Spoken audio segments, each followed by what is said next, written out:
Hello my dear students, welcome to my YouTube channel English Dimension. আমি তোমাদের সাথে আজ ICSE এর খুব ইম্পর্ট্যান্ট একটা রাইটিং পার্ট আলোচনা করতে চলেছি। সেটা হলো প্রেসি রাইটিং।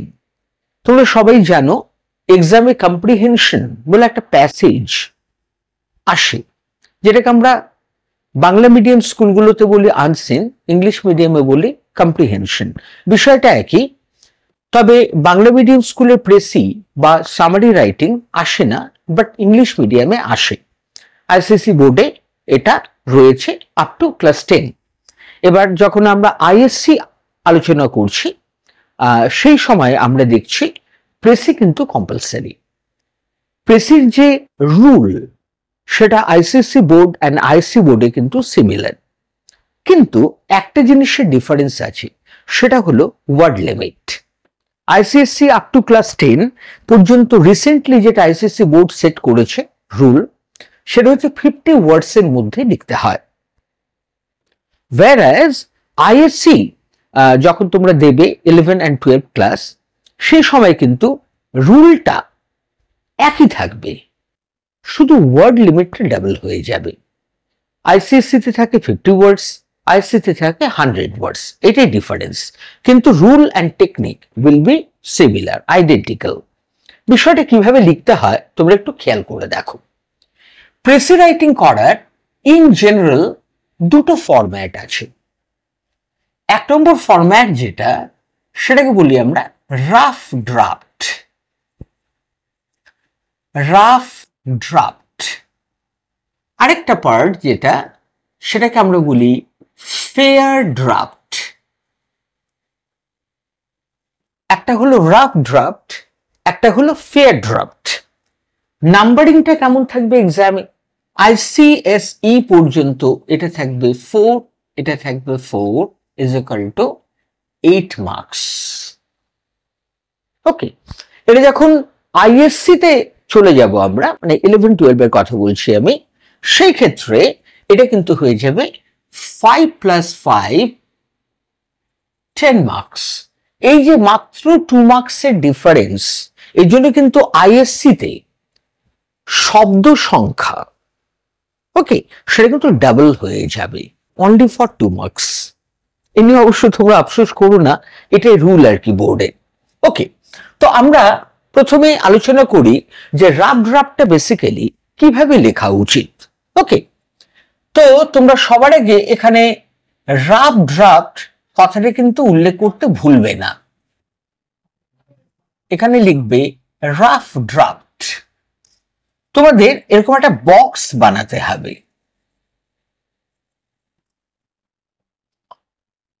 বক্সটা তোমরা ভালো করে খেয়াল করবে। বক্সটা তোমরা কি দিয়ে বানাবে সেটাও আমি তোমাদের সাথে আলোচনা করে দেব। ধরো এই টাইপের একটা বক্স তোমাদের বানাতে হবে, রেক্ট্যাঙ্গুলার বক্স। ওকে, তো তোমরা হরাইজেন্টালি তোমরা 5খানা সেগমেন্ট বার করবে। 1 2 3 4 5, 1 2 3 4 5। ওকে, হরাইজেন্টালি হলো এটা। আর আমরা এখান থেকে বার করব 10টা ভাগ, 10। ব্যাপারটা খেয়াল করে রাখো, যদি এটাকে 50 ওয়ার্ডসে করতে হয়, যদি এটা 50 ওয়ার্ডসে আমাদের করতে হয়, তাহলে সেক্ষেত্রে এদিকে 5টা আর এদিকে 10টা যদি করি, 5 into 10 is equal to 50। তাহলে আমাদের এখানে 10টা গ্রেডেশন করে নিতে হবে। 1 2 3 4 5 6 7 8 9 and 10।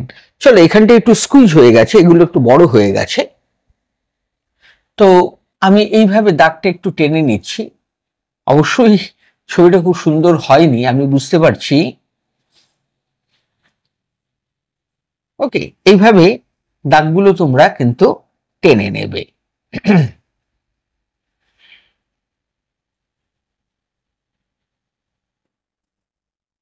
তাহলে দেখো 1 2 3 4 5 6 7 8 9 and 10, 10টা আমরা পেয়ে গেলাম। আবার এখান থেকে আমরা এইভাবে দাগ টানবো, এটা হলো 1 একটা, 2, এটা পারপেন্ডিকুলার আমি দাগটা টানছি, 3 4 and 5। ওকে, তাহলে 1 2 3 4 5, আর এখান থেকে 1 2 3 4 5 6 7 8 9 and 10, তাহলে 10 into 5 is equal to 50 words। এখন বিষয় যেটা, সেটা হচ্ছে নানামণির নানা মত, মেনি মেন মেনি মাইন্ডস, এই ব্যাপারটা তোমাদের সাথে আমি আগে একটু ডিসকাস করে নিই। সেটা হলো বিভিন্ন আইসিএসসি স্কুলগুলো বিভিন্ন রকম রুল বলছে। আমার কানে এই কথাগুলো মাঝে মাঝে আসে। কিরকম বিষয়টা হলো, কেউ কেউ বলছে এটাকে আমরা বলি গ্রিড। ওকে, এই যে ছকটা আমি কেটেছি, অ্যাকচুয়ালি এটাকে আমরা বলি গ্রিড, GRID। ওকে, এই গ্রিডটা অনেকে বলেন যে গ্রিডটা বানাতে হবে পেন দিয়ে। বিষয়টা ভালো করে শুনবে, গ্রিডটা বানাতে হবে পেন দিয়ে, ক্লিয়ার? ভেতরে যে ওয়ার্ডগুলো হবে সেগুলো লিখতে হবে পেন্সিল দিয়ে। তারপরে আমরা ঠিক এই পয়েন্টটা থেকে এই পয়েন্টে, যেটাকে আমরা ডায়াগোনাল বলি, ওকে, সেইভাবে আমাদের left to right, this is left hand side and this is left hand side, this is right hand side। Okay, left to right আমাদের ডায়াগোনালি কেটে দিতে হবে, এটা অনেকে বলছেন। তাহলে গ্রিডটা বানাবো পেন দিয়ে, ভেতরে ওয়ার্ডগুলো লিখবো পেন্সিল দিয়ে, কাটবো কি দিয়ে? পেন্সিল দিয়ে। বিষয়টা ক্লিয়ার? তাহলে গ্রিড বানাবো পেন দিয়ে, ভেতরে ওয়ার্ডগুলো লিখবো পেন্সিল দিয়ে, কাটবো ডায়াগোনালি পেন্সিল দিয়ে। ক্লিয়ার? এবার একটু প্র্যাকটিক্যালি আমরা যদি ভাবি বিষয়টা, তাহলে কি দাঁড়াচ্ছে এই। আরেকটা থিওরি কি বলছি সেটা আগে একটু বলে নিই। একটু আগে বললাম গ্রিড বানাতে হবে পেন দিয়ে, তাই তো? আরেকটা থিওরি ঠিক উল্টো কথা বলছে। কিরকম কথা বলছে? বলছে গ্রিড তোমরা বানাও পেন্সিল দিয়ে। ক্লিয়ার? গ্রিড তোমরা বানাও পেন্সিল দিয়ে, ভেতরের ওয়ার্ডগুলো লেখো পেন দিয়ে। ঠিক আছে, ভেতরের ওয়ার্ডগুলো লেখো পেন দিয়ে, ডায়াগোনালি কেটে দাও পেন্সিল দিয়ে। এটা গেল সেকেন্ড থট। তাহলে কি দাঁড়ালো ব্যাপারটা? সেকেন্ড থটটা, গ্রিড বানাবো পেন্সিল দিয়ে, ভেতরের ওয়ার্ডগুলো লিখবো পেন দিয়ে, ডায়াগোনালি কাটবো পেন্সিল দিয়ে। তবে আমার মনে হয় ফার্স্ট যে থিওরিটা ছিল, যারা গ্রিডটা বলেছিল পেন্সিল দিয়ে বানাতে, আর ওয়ার্ডগুলো বলেছিল পেন দিয়ে লিখতে, ডায়াগোনালি কাটতে বলেছিল পেন্সিল দিয়ে, এটা ছিল ফার্স্ট থট, ফার্স্ট ওপিনিয়ন। আমার মনে হয় সেকেন্ড ওপিনিয়নটা অনেক বেশি প্র্যাগম্যাটিক, অনেক বেশি প্র্যাকটিক্যাল। কেন বললাম? যে তোমরা যখন আইসিএসসি বোর্ড ফাইনাল দেবে নেক্সট ইয়ার, এবছর তো হয়ে গেছে, রেজাল্টও বেরিয়ে গেছে, নেক্সট ইয়ার তোমরা দেবে, তো তোমরা জিনিসটা ভেবে দেখো, তোমরা হয়তো 12 থেকে 13 lakh candidate next year ICSE board final দিতে চলেছ 2025-এ। এতগুলো কপি, একটা স্কুলে 150-200 বাচ্চা আইসিএসসি বোর্ড ক্লাস 10 ফাইনাল নেয়, বড় স্কুল হলো আরো বেশি। কারণ ব্যাপারটা হচ্ছে টোটাল যে খাতাগুলো জমা পড়বে তাদের সংখ্যা 13 লাখ, 13 lakhs। B practical. এবার 13 লাখ কপি কিরকম থাকে? বান্ডেল আফটার বান্ডেল, সেগুলো সুতো দিয়ে বাঁধা থাকে। জিনিসটা বোঝো। যদি ওয়ার্ডগুলো পেন্সিল দিয়ে লেখা হয়, গ্রিড বানানো হয় পেন দিয়ে, যেটা ফার্স্ট থটে আমরা শুনেছিলাম, তাহলে প্র্যাকটিক্যালি কি হতে পারে? খাতার ঘষায় 13 লাখ কপি, মাইন্ড দিস, খাতার ঘষায় কি হতে পারে? ওয়ার্ডস গুলো ব্লার্ড হয়ে যেতে পারে। ইনডিস্টিংক্ট হতে পারে তো। আর ওয়ার্ডগুলো তো ভীষণ ইম্পর্টেন্ট, ওয়ার্ডগুলো জানা দরকার। গ্রিড যদি আবছা মুছে যায়, দ্যাট ডাজন্ট ম্যাটার, ওয়ার্ড কিন্তু ম্যাটার করে, কারণ এই ওয়ার্ডগুলোই আমাকে ফেয়ার ড্রাফটে কিন্তু লিখে দেখাতে হবে কলাম ওয়াইজ, সেটা আমি পরে বলছি। তাহলে ওয়ার্ডগুলো আমাদের ডিস্টিংক্ট থাকা দরকার। তাহলে লক্ষ লক্ষ খাতার চাপে যদি ওয়ার্ডগুলো মুছে যায়, যেটা পেন্সিল দিয়ে লিখলে পসিবিলিটি থাকে, তাহলে বোর্ড ডেফিনেটলি সেই কথা চাইবে, মানে সেই রকম একটা রেজাল্ট চাইবে না। তাহলে সেকেন্ড যে ওপিনিয়নটা আছে সেটা কিন্তু অনেক বেশি রেলিভেন্ট। সেকেন্ড ওপিনিয়ন কি? গ্রিড বানাও পেন্সিল দিয়ে, ওয়ার্ডগুলো লেখো পেন দিয়ে, কাটো ডায়াগোনালি পেন্সিল দিয়ে। বোধ হয় এটা অনেক বেশি প্র্যাগম্যাটিক্যাল, অনেক বেশি রেলিভেন্ট। তাহলে আমরা সেকেন্ড যে থিওরি সেটাকে আমরা এন্ডোর্স করলাম যে আমরা এটা ধরেই এগোবো। তাহলে গ্রিড হবে পেন্সিলে, ভেতরের ওয়ার্ডগুলো হবে পেন দিয়ে, কাটবে ডায়াগোনালি পেন্সিল দিয়ে। ক্লিয়ার? এবার বলি এর ভেতরে লিখবোটা কি। লেখার ব্যাপারটা বলি, তোমাদের একটা প্রেসের জন্য প্যাসেজ দেবে, ধরো 300 to 400 ওয়ার্ডস এর মধ্যে একটা প্যাসেজ এক্সামে এলো। তার মধ্যে অনেকগুলো প্যারাস থাকবে এবং প্রত্যেকটা প্যারার মধ্যে ডিফারেন্ট ইনফরমেশন থাকতে পারে। সাপোজ আমি তোমাদের বললাম যে তোমাদের এক্সামে এসেছে একটা কম্প্রিহেনশন সোশ্যাল ইস্যুগুলো নিয়ে। সোশ্যাল ইস্যুস অনেক টাইপের হতে পারে, ধরো social security system, public welfare, transport, তারপরে হচ্ছে মার্কেটেবিলিটি, এই সমস্ত নানান ইস্যুস আলোচনা হতে পারে। তোমাদের প্রেসি পার্টিকুলার একটা ইস্যুকে ফোকাস করতে বলবে। একটা প্রেসি ধরো সোশ্যাল ইস্যুস আমি বললাম, যেটা পুরো প্রেসিটা, পুরো প্যাসেজটা তার উপর বেস করা, কিন্তু পার্টিকুলার কোনো ইস্যুটাকে টার্গেট করে তোমাদের প্রেসে লিখতে দেওয়া হবে। ওকে, ধরো কথার কথা তোমাদের বলল যে ইস্যুস অফ ট্রান্সপোর্টেশন, এটা 50টা ওয়ার্ডসে লিখে রাখলো কথার কথা। সেটা প্রেসিতে, প্রেসি কথাটা কেন বারবার বলছি, সেটা প্যাসেজে ডেফিনেটলি ফোকাস করা থাকবে। তাহলে সেই পয়েন্টস গুলো তোমরা ওখান থেকে কালেক্ট করে নেবে। ওকে, অথবা প্যারাটা ওখান থেকে কালেক্ট করে নেবে, নিয়ে point wise in complete sentence তোমাকে এগুলো এখানে লিখতে হবে। কিন্তু মনে রাখতে হবে সমস্ত পয়েন্টস যাতে 50 ওয়ার্ডস এর মধ্যে কভার হয়ে যায়। ক্লিয়ার? দেখো আমি তোমাদের ট্রান্সপোর্টেশন যে ইস্যুটা সেটাকে আমি লিখে দেখাচ্ছি, দেখো কিভাবে লিখবে। ইন দ্য প্রেজেন্ট ডেজ, কমা, আমার লেখাটা কিন্তু খেয়াল করবে এক একটা ওয়ার্ড কিন্তু এক একটা ব্লকে হবে, ওগুলোকে আমরা ব্লক বলছি।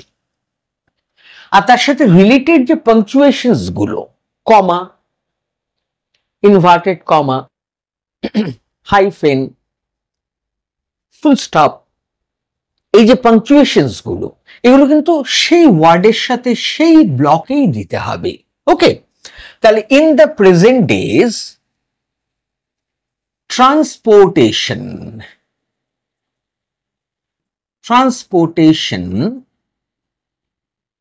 has been a great issue. Full stop. দেখো এখানে সেন্টেন্সটা শেষ, এই ব্লকেই কিন্তু আমি ফুল স্টপটা দিয়ে দিয়েছি।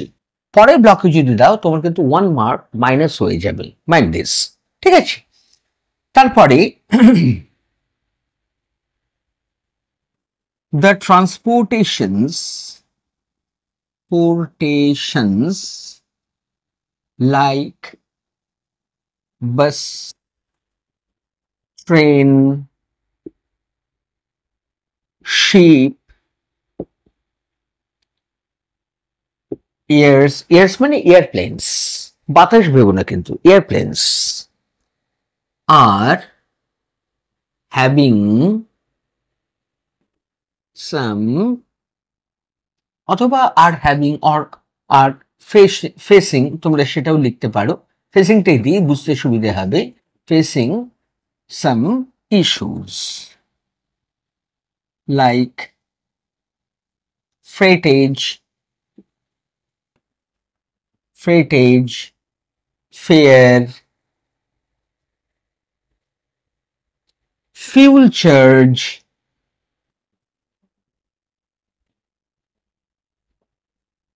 and finally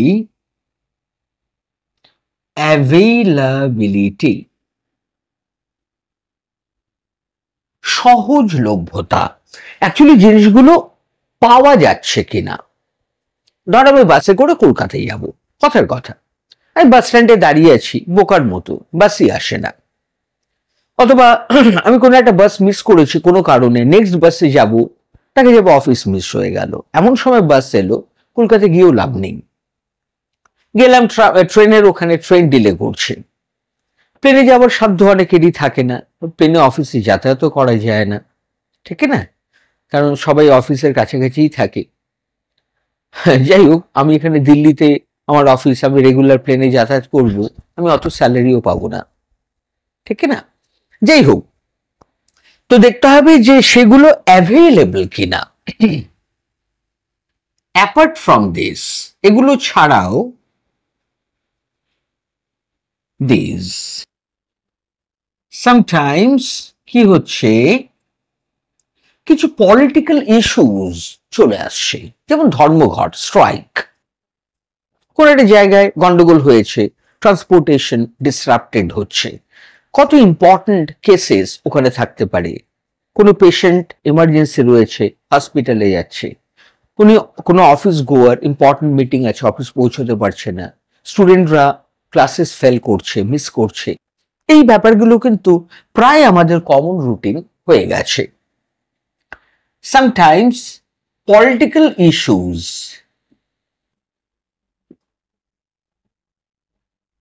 are responsible for the disruption of transportation.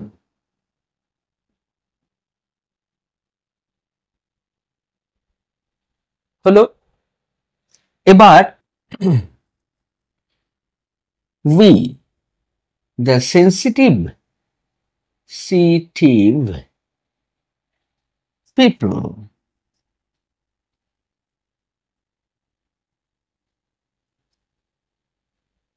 want to fight it, কথার কথা, যে আমরা যারা খুব সেন্সিটিভ পিপল, সেন্সিটিভ মানুষ, আমরা এটাকে ফাইট করতে চাই, এর বিরুদ্ধে রুখে দাঁড়াতে চাই। ধরো এই যে কনসেপ্টটা, এই কনসেপ্টটা কম্প্রিহেনশনের কোনো একটা প্যাসেজে ফোকাস করা ছিল, আর সেটাই ছিল তোমাদের প্রেসি রাইটিং এর কোশ্চেন।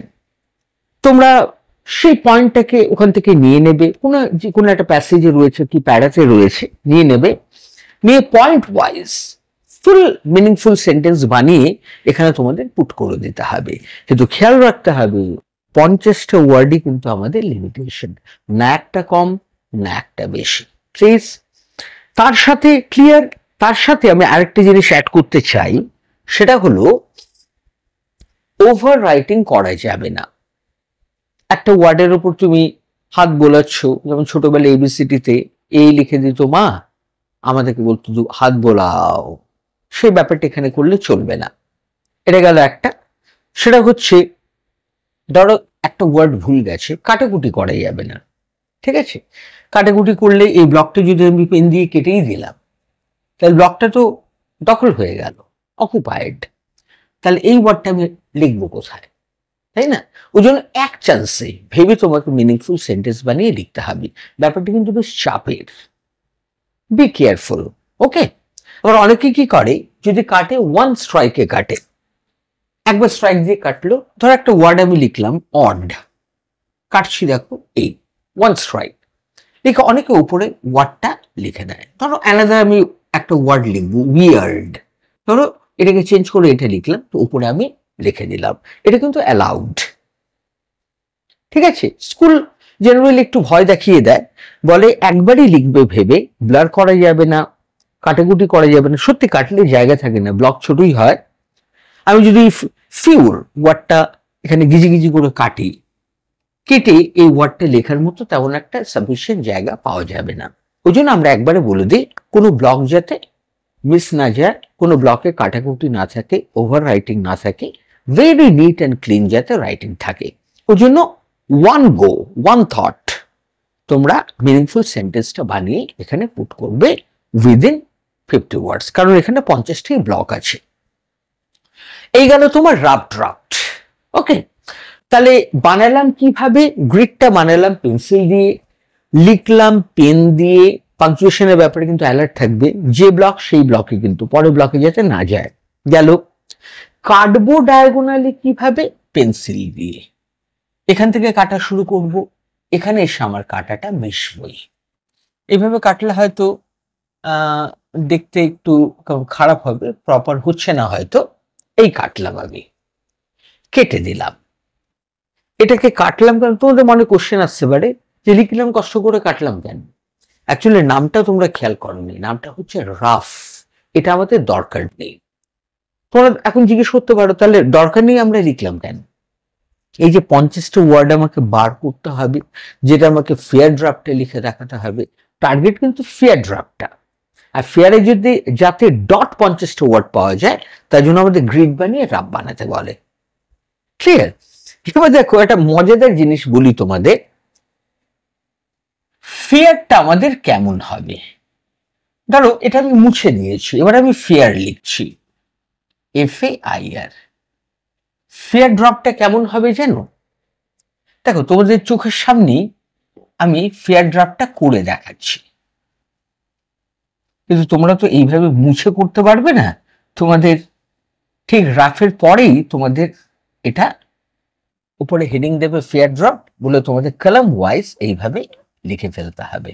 ওকে, আমি হাত দিয়ে করে দিলাম। আর ফেয়ার ড্রাফটে তোমাদের 50 ওয়ার্ডস এর লেখার প্রয়োজন নেই, জাস্ট এগুলোকে মুছে দেওয়া।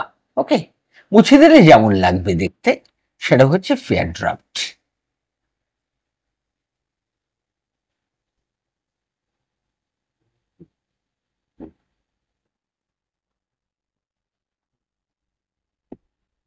এগুলো হচ্ছে ফেয়ার ড্রাফট। ওকে, এইভাবে শুধু গ্রিডটাকে তুমি সরিয়ে দাও, যা পড়ে থাকবে সবটাই ফেয়ার ড্রাফট।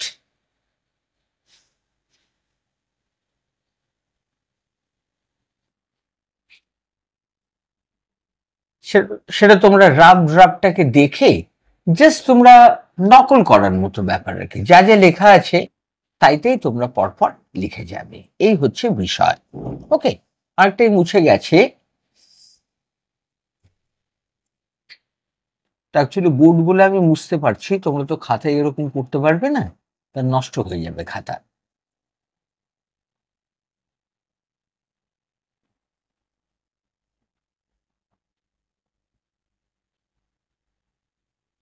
এই হচ্ছে বিষয় আর কি।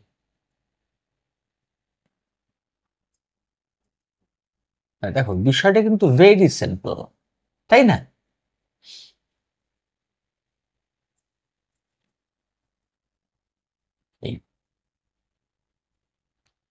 বোধহয় হয়ে গেছে সব। হ্যাঁ, এগুলো আর বুঝতে পারলাম না সেভাবে, যাক এই হচ্ছে ব্যাপার। তাহলে দেখো তোমরা ছবিটা দেখো, ছবিটা হচ্ছে এটা কিন্তু একটা কলাম, খেয়াল করে দেখো, এটা কিন্তু একটা কলাম, এটা কিন্তু একটা কলাম, এটাও করলাম, এটাও করলাম, ঠিক আছে। এদিকে 5টা, এদিকে 10টা, টোটাল 50টা। এখানে 50 ওয়ার্ডস আর কিন্তু লিখবে না, খবরদার। এটা কি দিয়ে লিখবে? একেবারে সোজা সাপটা বলি, পেন দিয়ে লিখবে। হেডিংও পেন দিয়ে। হেডিং কিন্তু কম্পালসারি। রাফ ড্রাফট যেমন লেখাটা কম্পালসারি, ফেয়ার ড্রাফট লেখাটাও কিন্তু কম্পালসারি। গ্রিড বানালে পেন্সিল দিয়ে, লিখলে পেন দিয়ে, ডায়াগোনালি কাটলে পেন্সিল দিয়ে, ওকে। তারপরে জাস্ট গ্রিডটা তুলে দেওয়া। অনেকে কি করে, চালাকি করে ওরা একটা ফেয়ার ড্রাফট গ্রিড বানিয়ে নেয় হালকা কলমটা তৈরি করার জন্য। ওরা সেই ব্লকের মধ্যে পুট করে জাস্ট রাফ করে দেয়। ইরেজার দিয়ে রাফ করে দিলে গ্রিডটা তোমরা পেয়ে যাবে। This is call fair draft. তোমাদের ভিডিওটা কেমন লেগেছে ডেফিনেটলি আমাকে কমেন্ট বক্সে কমেন্ট করে পাঠাতে ভুলো না। Thank you.